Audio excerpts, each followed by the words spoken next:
Nupur morning बताएं। वैसे तो भारी पिटाई हुई है पिछले हफ्ते, इस हफ्ते के लिए आज के लिए क्या इंपॉर्टेंट है, फ्राइडे से क्या क्यूज लेने हैं?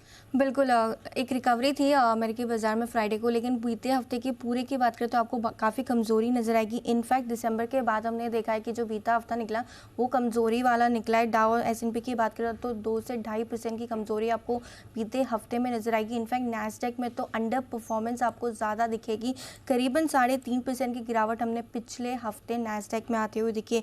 एक महीने का भी अगर आप चार्ट देखेंगे तो आपको नैस्डैक में करीबन 5 से 5.5% की कमजोरी नजर आएगी। जो कंसर्न्स निकल कर आए थे फेड के मीटिंग के मिनट्स के बाद कि आगे चलकर वापस से ब्याज दरों में बढ़ोतरी हो सकती है। इन्फ्लेशन फिलहाल जो उनका टारगेट है 2% का, उसके ऊपर फिलहाल चल रहा है, जिसके चलते जो आने वाले समय में जो रेट्स होंगी, जो पॉलिसी आएंगी, तब थोड़ा जो रेट हाइक है वो हो सकता है, जो जिसकी चिंता हमने बाजार में पिछले हफ्ते नजर आई।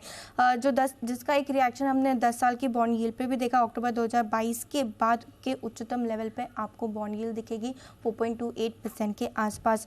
बड़े स्टॉक में, बड़े जो टेक स्टॉक्स है वहाँ पे आपको कमजोरी नजर आई बीते हफ्ते, चाहे वो मेटा हो, अमेजोन हो, माइक्रोसॉफ्ट हो, अल्फाबेट हो, सारे के सारे स्टॉक्स में बड़ी गिरावट हमने देखी थी, जिसका नतीजा था कि 5 से 5.5% की गिरावट आपको इंडेक्स नैस्डैक में भी आती हुई नजर आई।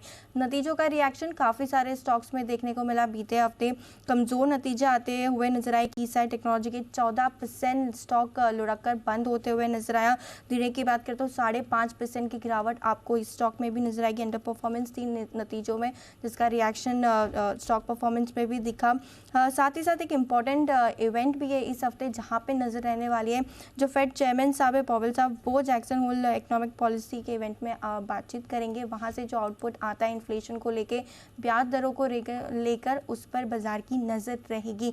उनका क्या आउटलुक है, आगे चल के दिशा देगा कि जो पॉलिसी आएगी उसमें रेट हाइक्स होगी, कितनी होगी, इन्फ्लेशन की चिंता कितनी यहाँ से बनी हुई है फेड चेयरमैन को लेकर, तो उनके बयान पर रहने वाली है नज़र। यूरोप में भी हमने देखा कि फ्राइडे के दिन आपको कमज़ोरी नज़र आई थी, कमज़ोरी के साथ ही बंद होते हुए दिखे थे।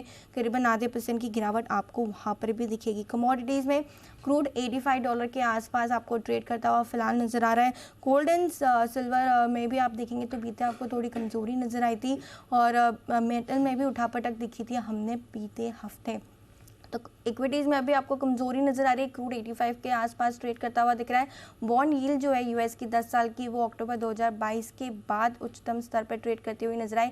इंपॉर्टेंट इवेंट है फेड चेयरमैन की, जो चेयरमैन साहब है उनके बयान पे नज़र रहने वाली है बाजार की इस हफ्ते। तो काफ़ी कुछ है मैक्रो लेवल से जहाँ पे आपको रखनी है नज़र। बिल्कुल।